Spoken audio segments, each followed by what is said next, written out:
to the Video Game Town Hall podcast. Just by listening, you are a council member? Well, maybe not a council member, maybe just more of a guy in the audience. Hi, hello, my name is Jared Russo, I'm the host. To not fumble over his words is the city janitor. Did I use that joke already? Grant Bruner. Yeah, I was doing sweeping last week, but I can continue to sweep. I don't mind sweeping. Head of sanitation. Time to lean, time to clean, everybody. I've been listening to a lot of Tony Hawk music, playing Tony Hawk, and that got me thinking, what are the greatest soundtracks in video games, but not licensed? Not licensed. So no GTA, no Hotline Miami, none of that stuff. Original music. What's our favorites? And I'm sure, Grant, you have a lot of strong opinions about this. It's true. I was looking at a lot of recent stuff, and they were okay.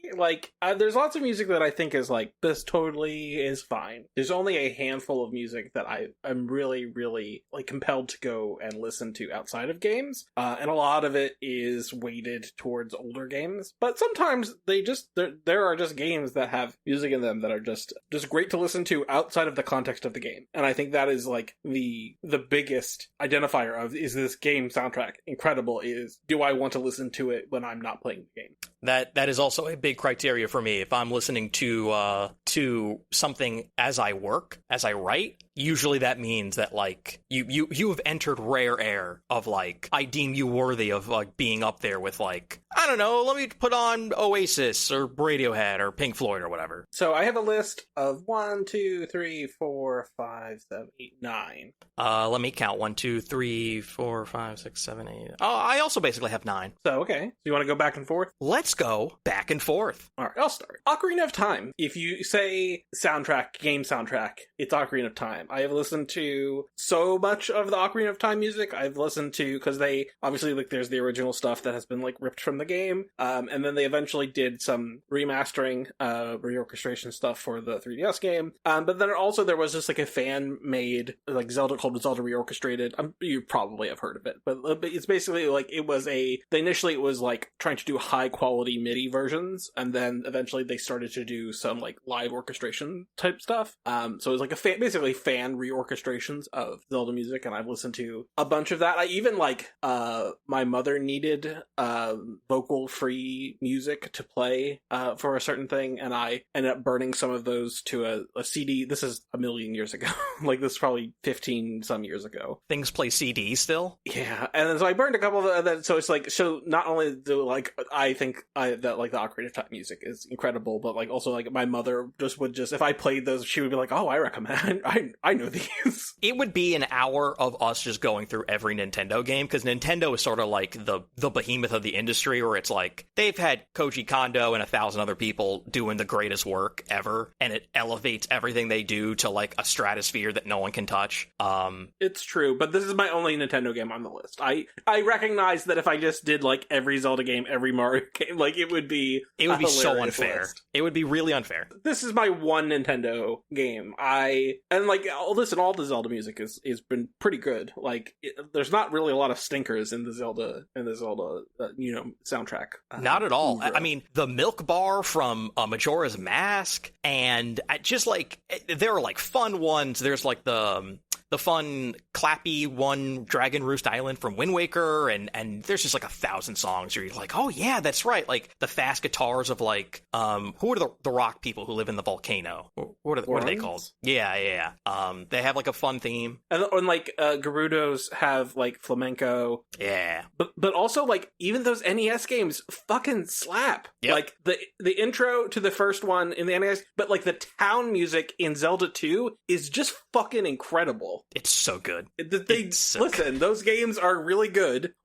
Especially in the context of the time that they were made, you just go oh, holy shit, they made really good games. And then that music, even though they're working with such severe limitations on what they can do, they're just taking it to as far as an NES can go. We almost take it for granted the themes that the Mario games will use and reuse and remix, or the nice nice, happy elevator music in the background of like Animal Crossings. You're like, wait a second, like this is really good. Or like the KK slider stuff. I mean, every franchise they touch has some major musical element to the point where like even the games, like you have like whistles in Mario, you have like the ocarina and all sorts of things in the Zelda games. It's like a cheat code for like making a list. It's just like, just pick a Nintendo franchise and there's going to be nothing but bangers. Yeah, it's true. And I think it's the same thing, not just for like video game music, but I also think like just genres in the real world where it's like, I love a lot of music that is modern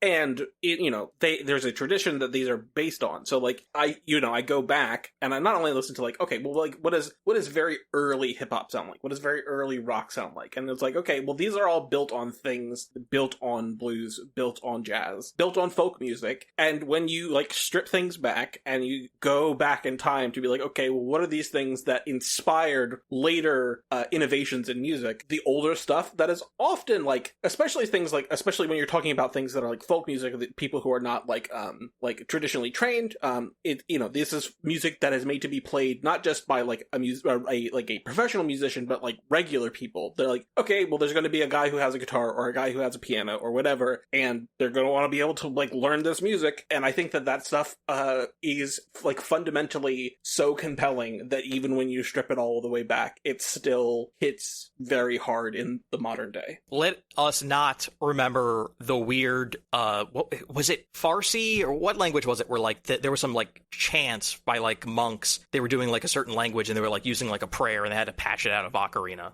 I want to say it was I guess I don't know for sure, but I know that there was some, maybe it was an Arabic prayer. I think you actually might be right on that. But on the flip side, when Edgar Wright was doing Scott Pilgrim, he needed the perfect music for like a dream sequence, and he was like, well, what is the lullaby of our generation? And it was like, he was like, oh, it has to be like the Zelda, the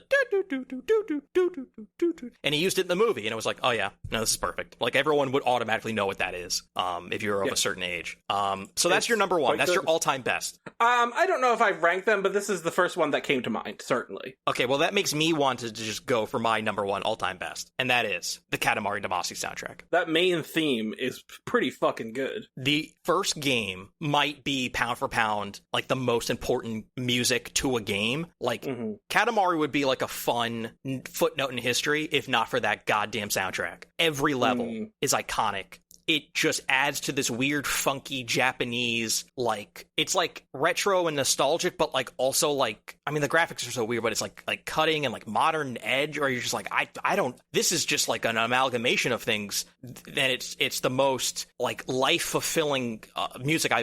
I'll just throw that on because I don't know the words, and that doesn't distract me from when I'm writing English words because most of it is not in English except for Lonely Rolling Star or Katamari on the Swing. God, and then the second game, it doesn't have quite as many like every single song is perfect, but like, man, the highs are so high on that on We Heart Katamari.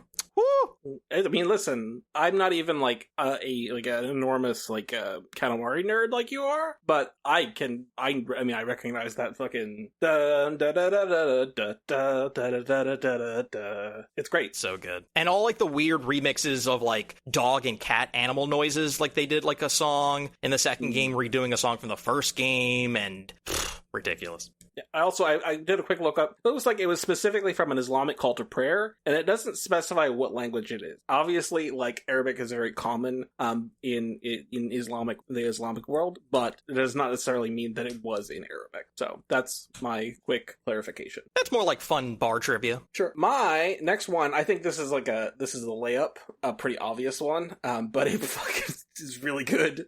Persona 5. The entire have you ever listened to the soundtrack of Persona 5? Oh, I've heard Persona music, and that is my favorite part of Persona, having not ever touched those games because I'm afraid they would take over my life. I mean, they're very long. So Persona music in general, I think is good, but Persona 5 specifically has this very much like this like fusion jazz, like very funk, very soul influenced soundtrack that is like, it obviously still has like the core like like repeated tracks that are in every modern Persona game, but it has its own style completely from those other games, and it's outstanding. It's probably I have had, because like Spotify does like the year-end wrap-ups, I have had tracks from the Persona 5 soundtrack be in my top 5. So like I think that speaks for how much I love that fucking soundtrack. If there are two franchises that ooze style, if you're just like, what is style? Yeah. It's Katamari and it's Persona. I mean, I don't know if those are the two that I would name, but they both do absolutely ooze style. What's more stylish? Killer 7. Okay, that's high up there, but there's been one Killer 7 game. Like, there's been a lot of Katamaris that have done, like, weird, like, they keep changing. It's like, oh, this one's cel-shaded, and this one is, like, like Persona also mixes it up, but yeah, that's a different podcast. Paper Mario. Ooh. Style. God, what a gut punch. Oh my god, dude. Even like the bad ones are still like, God, these are gorgeous. They look good. They sound good. If you were to take away Katamari from me, and then you were like, all right, now you have to choose what's the best. I'm going to go ahead and say that the franchise as a whole, but more specifically, it's real tough to beat that 1991 original Street Fighter II. Like, every character has their theme that has basically defined those characters for 30-something years now. Like, the only one that you're like, whatever about is maybe Chun-Li's, but like, Guile's theme, Ryu's theme, Ken's theme. Dude, Sagat's theme, M. Bison's theme, Balrog's theme, and then you keep going with like the Alpha games, and you're like, oh, okay. And then you get to like the Third Strike jazz hip hop rap mashups. Oh boy, Street Fighter. You know what? I am racking my brain to come up with Street Fighter music, and nothing is appearing in my head. The moment you start listening to it, you're gonna be like, it'll come to you. You're like, oh, of course, because Capcom has a ton of stuff like Mega Man, where you hear it and you're like, oh, people have used this before. I've heard this. What's their other franchise that? Oh, like Marvel vs. Capcom. Take you for a ride, stuff like that. So, but it all comes back to like when they figured it out with Street Fighter 2. I mean, you could say that about a lot of things about Street Fighter 2. That's also true. But yeah, the best. Yeah. My next one is Phantasy Star Online. And I maintain that the visuals and soundscape of Phantasy Star Online are like unmatched in sci-fi games to date. And like, obviously it's a fucking Dreamcast game. It's aged, it's low poly, etc., etc., etc. But if people were stealing more from Phantasy Star Online, I think sci-fi would look and sound way fucking cooler. I think Phantasy Star Online just like in general has like a lot of really great ambient music, and like big or like orchestral stuff for like boss fights and stuff, and that all sounds great. The other fun thing about it, especially because I was playing on the GameCube, it had like unlockable things that were my first exposure to like Sega Saturn songs from games that I don't even think had North American releases. So like there is an incredible theme song for a Sega game from, I think it was a Sonic Team game called Burning Rangers on the Saturn, that I don't even think made it to North America. I think maybe it was like a Japan and Europe only type deal. I don't take my word for it. But the theme song for Burning Rangers is just incredible, and you would be able to like spend money, and basically while you were in a group of like 3 other people playing a game, you would just pop that from your inventory. Like you would just have they called them like discs, and you would just pop a disc, and then all of a sudden it would be the Burning Rangers theme song. And I think that's pretty fucking cool. Phantasy Star Online rules. There are several Dreamcast games that, sure, the poly count's low, but the art style and the music, incredible. They still hold up in a way where you look back and you're like, yeah, dude, like Jet Set Radio. Jet Set Radio. I was going to say Jet Grind Radio. That, Choo Choo Rocket, Skies of Arcadia, Power Stone. Sonic Adventure has a fucking style, dude. As much as I hate to admit it, the music in all of the Sonic games are really good. Legitimately very good. Fantastic. Yeah. Now, Grant, if you were to tell me that I can't have Street Fighter music and I can't have Katamari Damacy, my Mortal brain... Kombat! No. I mean, hey, as much as I love that Mortal Kombat scream, my brain then goes to a sort of like third on the Mount Rushmore. Halo. Okay. I think the godlike atmosphere and the rockin' parts of like the second game and the piano work in the third game, and then it gets more electronic, but like, oh my god, man, like the music in Halo elevates that to what it is. Like, I don't think that game would be like, it would be really, really influential and popular, but it would not become like the cult-like figure that it has for me and my friends. That Halo music is so all-time good. It is such a shame that the guy who did it turned out to be like a crazy right-wing like politician. Yeah, it's not great. What is it, Marty O'Donnell? Yep. Yeah, but god damn it, can he make a fucking soundtrack to a video game? It's all-time great. So Halo music is definitely something that is it. I would say it would be influential, but like I don't think anyone has ever like come close to sort of touching, not like the monk chants, but just like the stuff they do in yes, and the main score. Yeah.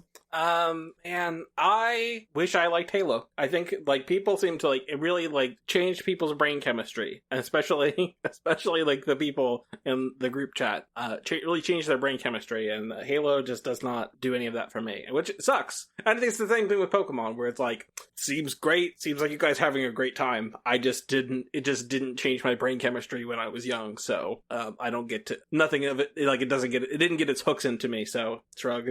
But at least with those two examples, the originals like hold up, like they shoot real well, and Pokemon like is like a fundamentally like sound turn-based RPG. And that I can still criticize the newer ones for not being as good as the old ones, or not innovating, or not executing as well. But like it is undeniable that at least at those games, like it wasn't like I went back and I was like, Space Jam isn't a good movie. I thought it was. You know, it's not one of those cases. I mean, it's like one of those GoldenEye. examples. Space Jam is one of those examples where it's not a good movie, but it is a great movie. It's not GoldenEye, or GoldenEye like doesn't hold up. Like that game is like unplayable. What if you plug in two N64 controller? Oh my god.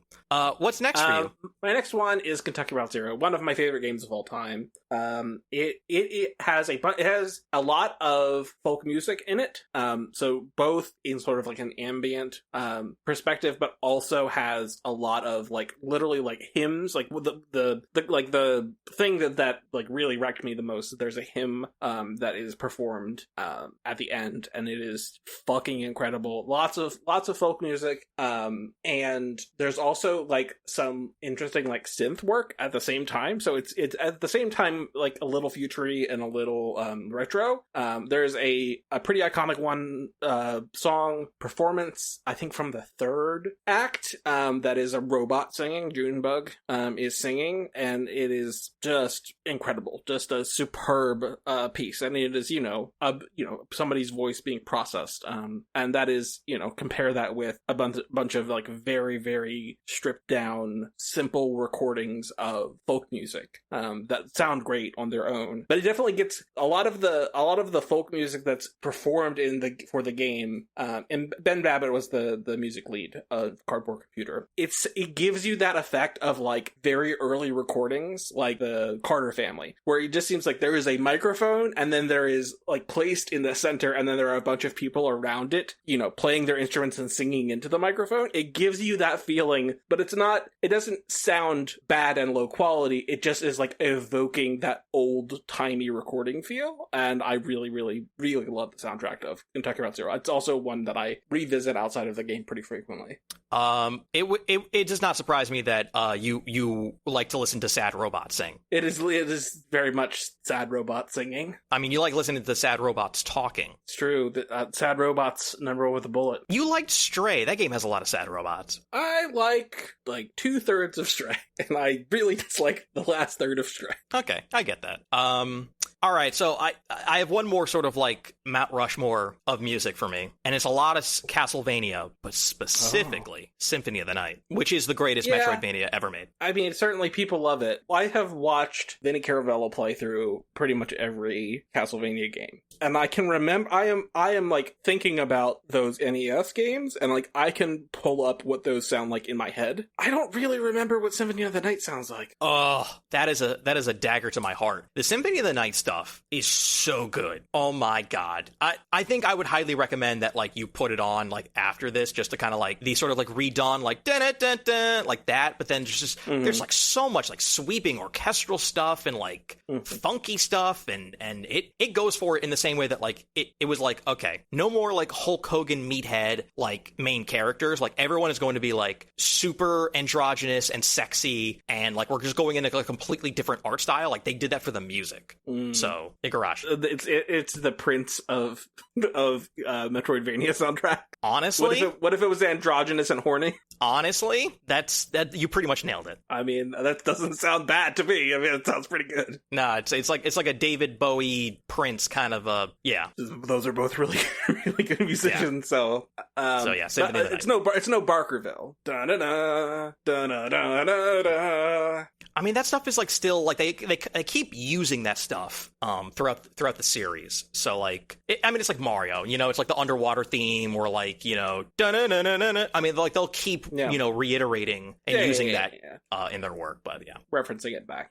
My next one, I think, is maybe the only one that we have the potential to overlap on. I think the rest we're not going to overlap on, and that is BioShock Infinite. I think that there has been, in the last 10 years, there's been a lot of shit talking of BioShock Infinite, and I think way too much. Some of it, I think a lot of it is fair. Like I think that like the both sides and stuff is fair. I think that there's a lot, especially like how like that Irrational ended up collapsing after that. I think that there's like a lot of legitimate criticism on that. I think the game is better than its reputation is currently. I agree. But I think a lot of that criticism is fair. I think the one thing that doesn't really get criticized is how fucking incredible those songs are, where these are just complete distinct reimagining of real world songs that exist outside of it. They're not there. I guess they are licensed in a technical capacity, and that they had to get the rights to recreate them, but they're recreated contextually for the game. And it's just so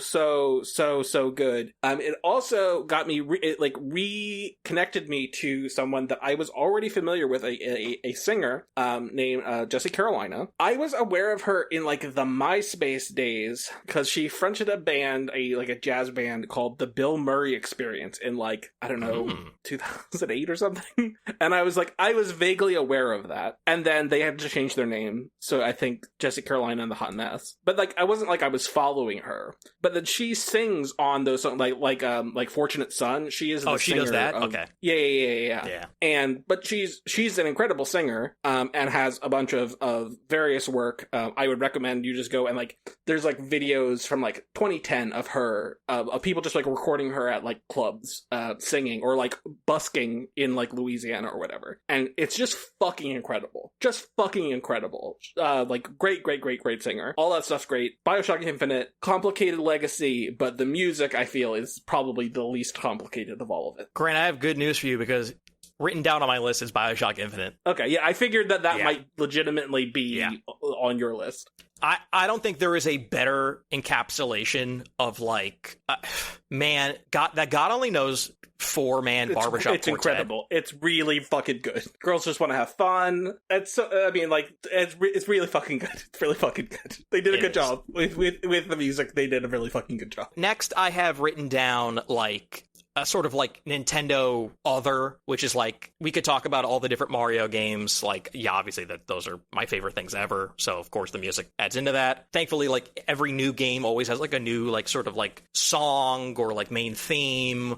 Galaxy was the first one that was like fully orchestral. So like that stuff is still up there. Can I give some love to the F-Zero music? Sure. F-Zero. Sounds fast. Man, if you want to get down, whoo, F-Zero. F-Zero is just the liveliest, swingiest, flashy, like get stuck in your head kind of beats. That stuff is so good, and it sucks that like they like left that franchise for dead. But also the legendary work of Donkey Kong Country. Yeah, I mean, yeah, certainly Donkey Kong, like Rare's work, on Donkey Kong really left some lasting legacy. It was impressive at how Rare was able to make games that were of the same ilk as Nintendo and just do it better than them. And I can't imagine how Nintendo let that studio go and languish at Microsoft, because God, the Donkey Kong Country, like that first underwater stage, you're like, I didn't think that we could reach like music that like other people could like if you throw that into a movie, people would be like, oh wow, the music in that movie's really good. And then you listen to it and you're like, the Super Nintendo's making that, and it like adds like a sense of like legitimacy, and like it was almost like an adulthood of like, games, and they had their music and some of it was good. And I was like, oh my God, this underwater score, like it makes me feel things. Legendary.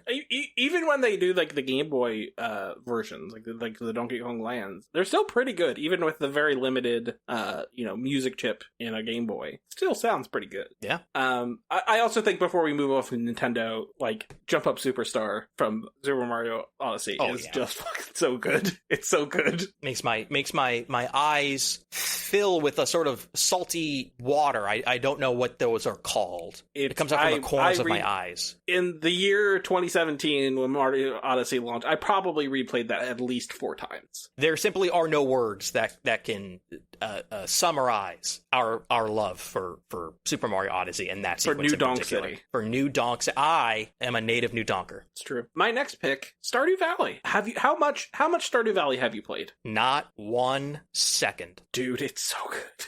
And like I understand like people especially in like a modern context, people get upset when you start saying things like, oh, it's one guy, because it's not technically one guy, but he made so much of it by himself. Like, not that there are no other people involved, especially on the publishing end early on, but literally like a dude sitting there making like chiptune music to sound like it's the 16-bit era, literally making like the sprites himself, literally designing the core design of the game himself. Like, all of that stuff's really fucking impressive. It sounds great. It is so impressive. It is very believable that it is like, or evocative of the best of the 16-bit era, without being like reined in by being like, well, there could only really be these number of sounds playing at one particular time because of the limitations of the SNES. Like, none of that. It just evokes that time period, and there's so much music, and it's all really good, and it's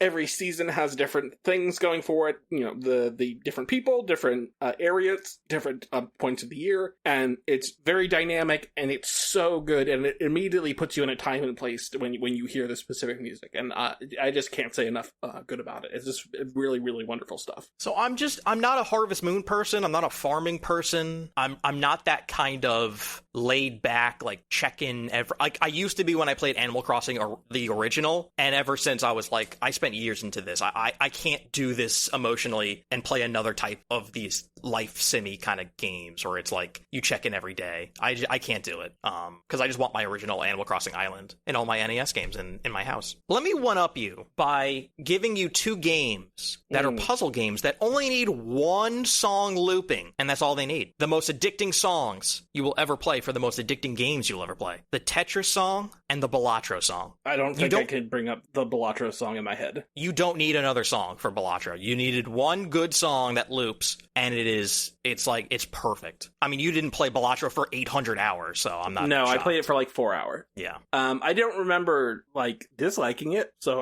I'll give you that. I will say the next thing on my list is Tetris Effect, so it's really fucking good. Yeah. I mean, I'm so glad that there was so much room to experiment with the music whenever they kept doing new Tetris spin-offs and sequels and Hatris and Tetris DS, and then when it got to Tetris Effect, they went all out. But yeah, you only need the 1 song. Well, even Game Boy Tetris had multiple tracks. I think, what is it? Is it just 2, or does it have a third? I think it was like ABC. Yeah. But I'm talking about like the main, like da-na-na-na-na. Yeah. The like Slavic folk song or whatever. Good. It's good, and Tetris Effect is better. Like, I think that like at the end of the day, any Tetris, provided that the controls are competent, any Tetris is still pretty good. But Tetris Effect is the game that has my heart fully. It is an audiovisual splendor. It is incredible in VR. It's still really good on a pancake display, as they say. It's just a delightful game, and the music is a huge part of why it works. Like, listen, it's Tetris, and that's great, but the music is huge. vastly important in making Tetris Effect a distinct product. It would have been Tetris Effect, but I guess I'll jump to the next one. Is Sayonara Wild Hearts. Tell me about such a game. So this is from Simogo. They made Yearwalk. Let me bring up their Wikipedia articles. They also did they did Lorelei and Laser Eyes. I did play that more recently. But this is basically, it's like, I don't know, like a 2 or 3 hour game, and it is basically an elaborate music video. Like it is an album. It's like a concept album and a playable music video that just it's kind of a rhythm game. It's kind of a runner, it's kind of like a Jetpack Joyride type dealy, and there's like every single song, there's like new elements to what you're doing. It is available on just about everything, like iOS, Mac, PC, PlayStation, Switch, Xbox, yada yada yada. It's just everywhere.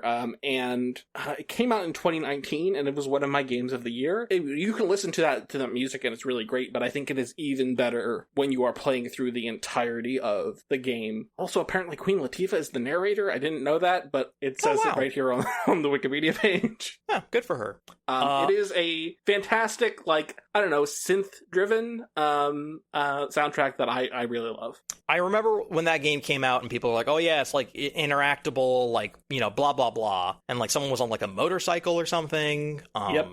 I remember that being talked about a lot in Game of the Year discussions when it came out. It is a contender for Game of the Year of 2019, I will tell you that. I love our discussions on like what years are good. Maybe that'll be another podcast coming up because I write about it so often. So next on my list, when I say the word Doom, I'm referring to two different things because for some stupid, idiotic reason, id Software did not just call one of the games Doom 4. Could have just named it that and it would have been so much better for SEO and for life. But the original Doom, which I played like every day as a child, has That's like one too often to play Doom. It had a guitar riff that they stole from, I think, the first Metallica album, but then they had other like heavy metal score, and like no game will ever like be cooler than Doom was in 1995.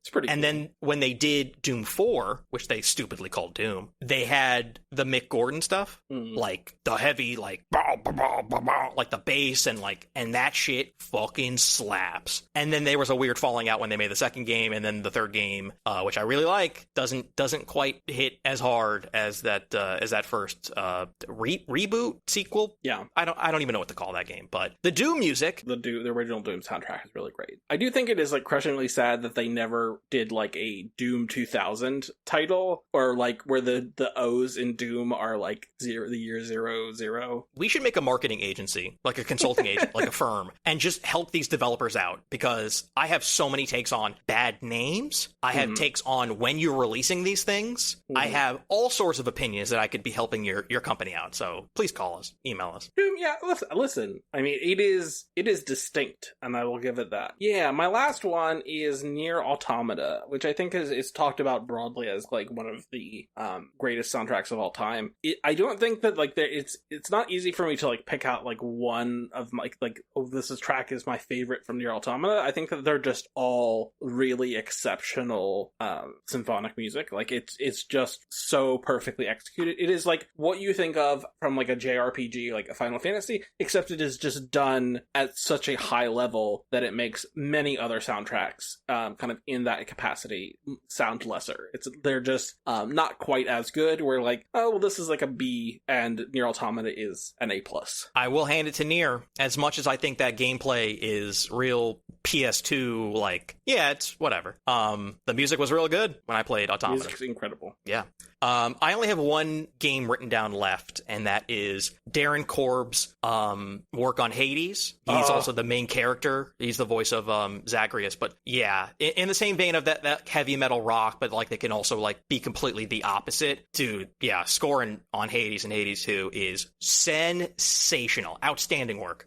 The second you said Darren Korb, and I'm like, fuck, Transistor, which is also one of the earlier games from Supergiant. I fucking love the Transistor soundtrack. They let him cook. It's like his work is really great, but like I like the Hades soundtrack quite a bit, but that Transistor soundtrack is just out of this world. Well, I'm glad I got to remind you of it. Because there was a couple other things that we were talking, and I was thinking, like, Konami has some good stuff. Like, there was a Power Rangers game for Super Nintendo, like Teenage Mutant Ninja Turtles. There was like a bunch of like great music. Like a lot of the Marvel vs. Capcom or Marvel or Street Fighter or X-Men fighting games have like really good music. So like I'm sure there's like all sorts of stuff that we're forgetting, but Hades was one that I wrote down. I was like, yeah, for sure. Well, I mean, I could definitely go through and just list games that I played that I like, and we would find soundtracks that are good, but that would be a 1 million hour long podcast.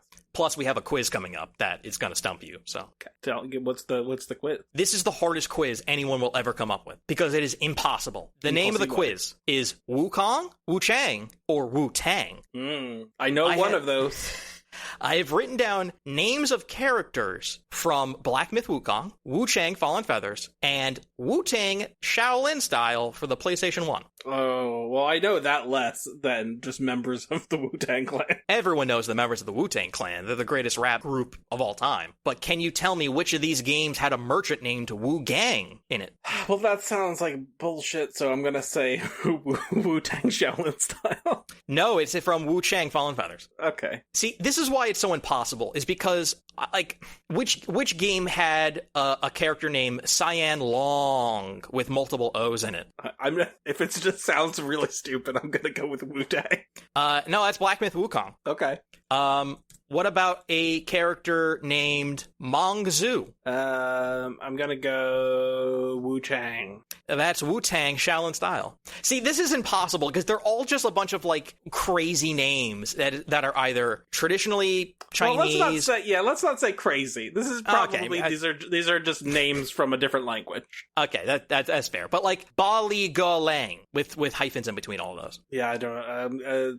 Wu-Tang. What if I just just answer Wu-Tang? It will be right eventually. That was Black Myth Wukong. That was one of the bosses. Lu Hongliu. Wu-Tang. Wu-Tang Fallen Feathers. Wuji. Wu-Tang. Wu-Tang, that's correct. I don't even know why I did this, because like I'm staring at it and I'm like, I was out of my mind when I wrote this down, because like... I've not played any of these games, so it's a little bit problematic. I really thought you were just going to be like, RZA, no. Inspector Deck, You God. You God, yeah. God, I'm so evil. All right, I mean, I have so many of these written down, like Old Ginseng Guai, like, you would never know. Yeah, I wouldn't know. Bai Crew, Bo Magas, Nan Wang, Nang Wang, Jin Yeah, Gang. if it's W-A-N-G, it's usually Wong. It's an impossible quiz. So I just felt like that was a very funny title for a quiz, and I did a lot of work, only for me to now realize that I'm deeply evil and a very obnoxious, annoying bastard for you can keep going, and I will just guess randomly, but I'm not going to do very well. Nah, it's not worth it. I very much look forward to playing Wu-Tang Fallen Feathers whenever I get the chance, which I'm going to be on the road again for the next month. So whatever I don't get to this week,